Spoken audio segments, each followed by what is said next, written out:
নাটক সাজিয়ে সাধারণ মানুষকে জঙ্গি বানানোর অভিযোগে প্রথম আলোর বিচার দাবি করেছেন সাধারণ মানুষ। বলছেন ভারতের আধিপত্য বিস্তারে কৌশলে কাজ করছে প্রথম আলো, তাই দেশের বৃহত্তর স্বার্থে তাদের আইনের আওতায় আনা উচিত। প্রথম আলো পেপার এরা সম্পূর্ণই ইসলামের বিরুদ্ধে মন থেকে প্রথম আলো পত্রিকাটা আমি প্রত্যাখ্যান করেছি। গণমাধ্যমগুলোর মধ্যে যেগুলো সবচেয়ে বেশি মুসলমানদেরকে হেয় প্রতিপন্ন করছে তার মধ্যে প্রথম আলো এক নম্বরে আছে। প্রথম আলো ভারতীয় এজেন্ডা বাস্তবায়ন করতেছে, যে জিনিসটা যেভাবে উপস্থাপন করা দরকার এটা তার আসলে উল্টো দিকে তারা উপস্থাপন করতেছে এবং ভুলভাবে তারা ছড়াচ্ছে। ধর্মের বিরুদ্ধে কোনো কাজ করবে তাকে শাস্তি হওয়া উচিত। আমি এই জন্যই এই প্রথম আলো পেপার আমি আসলে পড়ি না, কারণ এরা সম্পূর্ণই ইসলামের বিরুদ্ধে এরা লেখালেখিগুলো করে, এরা অপপ্রচারগুলো এরা করে।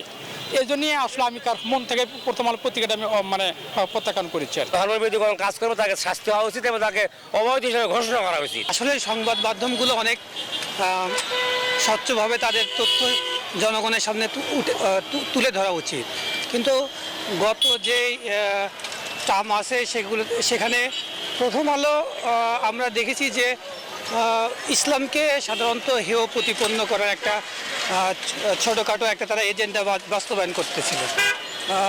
বিশেষ করে গত অনেক বছর যাবৎ মুসলিমরা নির্যাতিত হয়ে আসতেছে। এর ভিতরে আমরা যতটা দেখেছি যে গণমাধ্যমগুলোর মধ্যে যেগুলো সবচেয়ে বেশি মুসলমানদেরকে হেয় প্রতিপন্ন করছে তার মধ্যে প্রথম আলো এক নম্বরে আছে।